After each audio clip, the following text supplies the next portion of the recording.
Series में आपको जो कुछ भी बताया जा रहा है उसे बहुत ध्यान से आप समझेंगे और इम्प्लीमेंट करेंगे तो आपका बिजनेस शुरू हो जाएगा बिना किसी एफर्ट के। और आपके बिजनेस के सक्सेसफुल होने के चांसेस जो है ये पहले से कई गुना अधिक बढ़ जाएंगे। और अगर आप नए दर्शक हैं तो इस सीरीज का जो पहला एपिसोड है द बैक स्टोरी, वहां से शुरू करें ताकि चीजें आपको अच्छे से समझ में आए और आप अच्छे से इम्प्लीमेंट कर पाए। और अगर आप नए दर्शक हैं तो इस सीरीज का जो पहला एपिसोड है द बैक स्टोरी, वहां से शुरू करें और बारी बारी से सारे एपिसोड्स जो है उनको समझें और इम्प्लीमेंट करें। इससे आपका बिजनेस बहुत ही आसानी से शुरू हो जाएगा और आपका बिजनेस जो है ये सक्सेसफुल होगा, इसके चांसेस पहले से कहीं अधिक बढ़ जाएंगे। और अगर आप कमिटेड हैं कि आपको बिजनेस करना ही करना है तो free business planning secrets black book जो है उसका लिंक डिस्क्रिप्शन में, वहां से आप ले लेंगे। तो अभी हम जो जिन चीजों की चर्चा लेने वाले हैं वो चर्चा हम कर चुके हैं ब्रेक इवन एनालिसिस से। अगर आपने अभी तक वो एपिसोड देखा या सुना नहीं है तो उस एपिसोड को आप देख ले, सुन ले, समझ ले। तो अब सबसे पहली बात यह है कि अब जो आपको ये तय करना है कि आपको कितना पैसा चाहिए। तो अंदाजे से ये काम होगा नहीं, तो आपको क्या करना है, आपको एक रियलिस्टिक अप्रोच रखना है।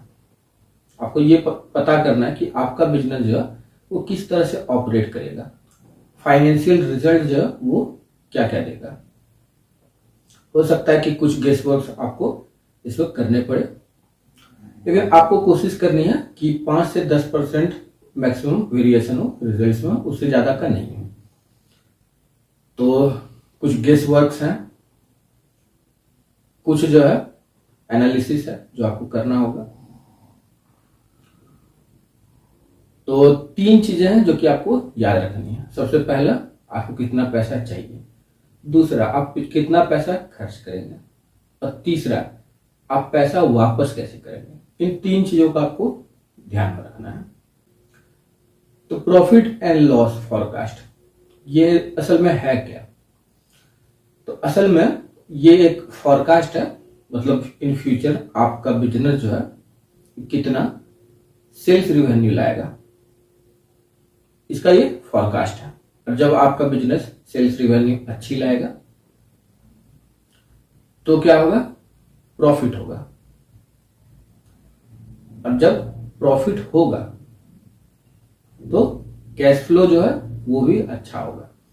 कैश फ्लो मतलब जितना पैसा आपका बिजनेस अभी ला रहा है और जितना खर्च कर रहा है, दोनों के बीच का डिफरेंस। और ये जो है ये बहुत बहुत इंपॉर्टेंट है आपके बिजनेस के लिए, आपके बिजनेस के फाइनेंशियल्स के लिए, क्योंकि ये सबसे बेसिक फंडामेंटल चीज है जो कि आपको पता होनी चाहिए। तो आपका बिजनेस कितना सेल्स रेवेन्यू लाएगा और कितना कॉस्ट आपको आपके प्रोडक्ट या सर्विस का पड़ रहा है, ये इसमें इंक्लूड करना होगा आपको।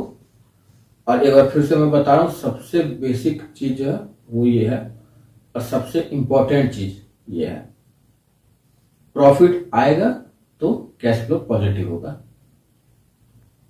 और कोई भी इन्वेस्टर्स, कोई भी बैकर, कोई भी सपोर्टर जब पैसा लगाएगा तो वो जानना चाहेगा कि ये बिजनेस पैसा बना कर देगा या नहीं देगा।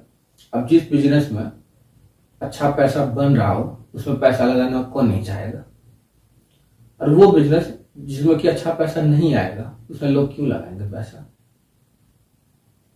तो इसलिए ये इंपॉर्टेंट है। तो अब क्या करेंगे, आप जो है प्रॉफिट एंड लॉस फॉरकास्ट जो वो आपको बनाना है। अब आपको पता करना है कि एवरेज कॉस्ट ऑफ सेल जो है वो क्या है। ये भी हम पहले ही चर्चा कर चुके हैं। अगर आप शुरू से देख रहे हैं तो आपको ये चीज पता चल जाएगी, और अगर नहीं देख रहे हैं तो मैं रिकमेंड करूंगा शुरू से शुरू करें। तो मिला जुला कर बात क्या है कि आपका प्रोडक्ट या सर्विस या तो आप कहीं से बनवा रहे हैं या खुद बना रहे हैं। किसी और से बनवा रहे हैं तो आपको कुछ कॉस्टिंग लग रही है, आप खुद बना रहे हैं तो आपको कॉस्टिंग लग रही है। तो ये कॉस्ट है। तब इस कॉस्ट को जैसे ही आप माइनस कर देंगे एवरेज सेल्स रिवेन्यू जो है उसमें, तो आपको मिलेगा ग्रॉस प्रॉफिट। और उस ग्रॉस प्रॉफिट में जब आप माइनस कर देंगे फिक्स कॉस्ट, जिसे हम ओवरहेड एक्सपेंसेस कहते हैं, तो आपको पता चलेगा कि कितना प्रॉफिट जो वो हुआ है। तो इसके बाद आप क्या करेंगे, आप प्रॉफिट एंड लॉस फॉरकास्ट जो है ये बनाएंगे अगले 2 साल का या 3 साल का। तो इसके लिए आपको क्या क्या पता करना होगा। पहला, सेल्स रेवेन्यू हर महीने कितनी आ रही है। दूसरा, कॉस्ट ऑफ सेल, मतलब प्रोडक्ट या सर्विस का आपको कॉस्टिंग कितना पड़ रहा है। तीसरा, ग्रॉस प्रॉफिट, मतलब सेल्स रेवेन्यू जितनी भी आपको आई है उसमें माइनस कर दीजिए कॉस्ट ऑफ सेल को, मतलब प्रोडक्ट या सर्विस का जो भी आपको कॉस्ट पड़ रहा है एवरेज, वो माइनस कर देंगे मंथ ऑन मंथ बेसिस पर, तो आपको मिलेगा ग्रॉस प्रॉफिट। इसके बाद आप लिखेंगे फिक्स एक्सपेंसेस।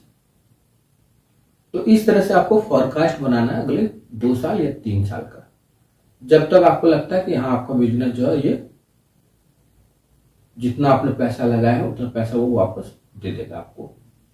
तो जनरली थंब अप रूल होता है कि 2 साल में पैसा जो है वो वापस हो जाना चाहिए, लेकिन कहीं कभी 3 साल भी लगते हैं, कहीं 4 साल भी, कहीं 5 साल भी।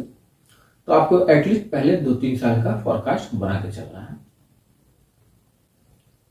अब ये 4 चीजें जो है ये आप पता कर लेंगे मंथ ऑन मंथ बेसिस। इसके बाद आप इसे जो है कॉलम बाय कॉलम भरेंगे मंथ बाय मंथ, मतलब अप्रैल महीना जब आपने बिजनेस शुरू किया, मान लीजिए अप्रैल में शुरू किया, अप्रैल महीना, तो अब जो है इस कॉलम में आपको भरना होगा कि सेल्स रेवेन्यू कितनी हुई, कॉस्ट ऑफ सेल जो वो कितना रहा, ग्रॉस प्रॉफिट कितना रहा, और फिक्स कॉस्ट जिसे हम ओवरहेड भी कहते हैं वो कितना रहा। इस तरह से आपको भरना है। मान लीजिए 2 साल का भरना है तो 24 महीने, तो शुरू से अंत तक 24 महीने। इसके बाद अगला बात करते हैं प्रॉफिट एंड लॉस फॉरकास्ट जो है ये आपने कर लिया, चलिए ठीक है। आपका बिजनेस प्रॉफिटेबल है, हाँ या नहीं। अगर प्रॉफिटेबल है तो ठीक है, अगर प्रॉफिटेबल नहीं है तो वो प्रॉफिटेबल कैसे होगा, और अगर प्रॉफिटेबल है भी तो उस प्रॉफिट को कैसे बढ़ाया जाए, ये बहुत इंपॉर्टेंट है। तो मेरे साथ क्या हुआ था, मैं बिजनेस शुरू कर चुका था, काफी पैसा काफी वक्त बिता चुका था, उसके बाद जो है मैंने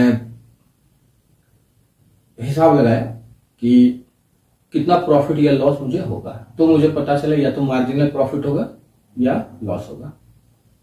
तो मैंने चेंजेस किए कि बिजनेस को और प्रॉफिटेबल कैसे बनाया जाए, फिर उसे इम्प्लीमेंट किया।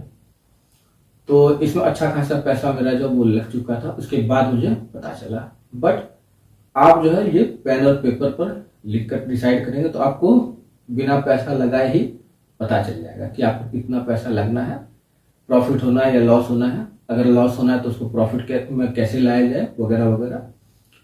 तो ज्यादातर बिजनेसेस के साथ होता है कि जब बिजनेस शुरू होता है ना वो प्रॉफिटेबल नहीं होता है, तो उसे जो है अच्छे से प्लान को रिफाइन करके सोच के समझ के अलग अलग स्ट्रेटेजीज लगा के उसे प्रॉफिटेबल बनाया जाता है।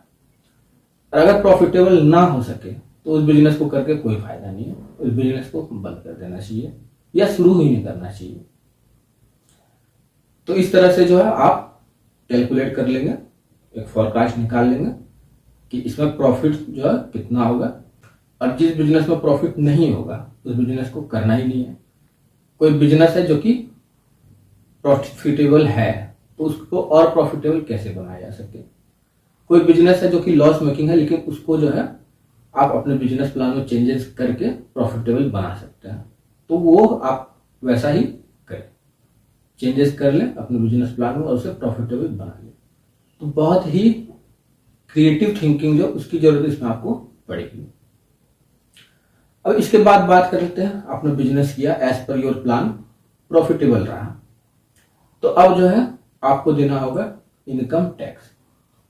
तो इसके लिए किसी अच्छे चार्टर्ड अकाउंटेंट्स जो है उनसे आप मिलें, उनसे बातचीत करें, क्योंकि ये कोर बिजनेस आपका नहीं है। लेकिन 2 खर्च है जो सबसे ज्यादा होता है बिजनेस में। पहला है इग्नोरेंस, इग्नोर बिल्कुल नहीं करना चाहिए। जो कुछ भी मैं बता रहा हूं आपको, बहुत सारे लोग हैं जो कि इग्नोर करके चले जाएंगे। तो ये बहुत बड़ा कॉस्ट है, इग्नोरेंस। दूसरा सबसे बड़ा कॉस्ट है टैक्स।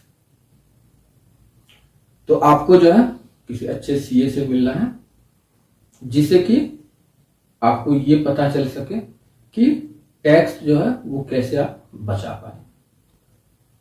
तो जब आप प्रॉफिट कमाएंगे तो आपको ज्यादा टैक्स लगेगा, जब आप प्रॉफिट नहीं कमा रहे होंगे तो आपको कम टैक्स लगेगा, लेकिन टैक्स लगना है। तो इसे आप बिल्कुल भी इग्नोर नहीं कर सकते। तो आप जो है किसी अच्छे चार्टर्ड अकाउंटेंट या किसी अच्छे लॉयर से मिलिए, जो कि टैक्स के मामले में आपको एडवाइस दे सके कि कैसे इनकम टैक्स हम बचा सके, कैसे अदर टैक्सेस बचा सके। तो जितना टैक्सेस आप बचाएंगे आपका बिजनेस उतना ही ग्रो करेगा। अब दुनिया क्या कहती है उससे आपको हमेशा रिलक्टेंट रहना है। लोग तो यही कहेंगे कि ज्यादा से ज्यादा प्रॉफिट दे दो, अपनी धन संपत्ति सब दान में दे दो। तो लोगों को कहने से कुछ नहीं होता है। आपका बिजनेस आपको ग्रो करना है, और मुझे पता है कि एक एक चीज जो है उसकी कॉस्टिंग जो है वो कैसे बिजनेस पर असर डालती है। एम्प्लॉय जो है उनको हायर करना, उनको पे करना, इन्वेंट्री मंगाना, ये काम करवाना, वो काम करवाना, वो काम करवाना, इट्स वेरी टफ। हर एक चीज की जो कॉस्टिंग है ना वो देख के लगता है अरे यार ये भी करना होगा क्या। So it's very tough. ये आसान बिल्कुल भी नहीं है। जो काम आप कर रहे हैं हर कोई नहीं कर सकता है। ज्यादातर लोग यही होता है कि बिजनेस में आते हैं और फिर चले जाते हैं कुछ वक्त में। तो आपको जो है बिजनेस में टिके रहना है। तो आपको ये समझना होगा कि बिजनेस को कैसे आपको चलाना है। मैं आपको किसी भी प्रकार की टैक्स चोरी के लिए नहीं बोल रहा हूं, लेकिन हाँ कोई तो तरीका होगा जिससे टैक्स जो है उसमें कमी आ सके, आप जो है अपने पैसे को अच्छे से इंप्लीमेंट कर सकें। और ये रिवॉर्ड है गवर्नमेंट की तरफ से कि टैक्सेस कम लगना। आप वो करेंगे जिससे गवर्नमेंट रिवार्ड दे आपको कम टैक्सेस के तौर पर। वैसा कुछ आपको करना होगा, या कोई लूपहोल है टैक्स सिस्टम में, उस लूपहोल का फायदा आप ले सकते हैं, तो वो आपको करना होगा। तो ये कोर बिजनेस आपका नहीं है। तो आपको जो है किसी अच्छे चार्टर्ड अकाउंटेंट या किसी अच्छे लॉयर से सलाह लेनी है कि टैक्सेस जो वो आप कैसे बचा सकते हैं लीगली। इलीगल कुछ भी नहीं करना आपको कुछ भी ऐसा जो कि सोसाइटी के अगेंस्ट हो या किसी कंट्री के अगेंस्ट हो या लॉ के अगेंस्ट हो, ऐसा करने के लिए मैं आपको सजेस्ट नहीं कर रहा हूं। मैं आपको बिल्कुल लीगली वो तरीके ढूंढने बोल रहा हूं जिससे टैक्स जो वो बचे, क्योंकि जितना ज्यादा टैक्स होगा आपके पास उतना कम पैसा बचेगा बिजनेस को ग्रो कराने के लिए। तो अगर आप कमिटेड हैं कि आपको बिजनेस करना ही करना है, तो free business planning secrets black book जो है उसका लिंक डिस्क्रिप्शन में, वहां से आप ले लें। और free business planning secrets black book जो है अभी फौरन ऑर्डर कर लें।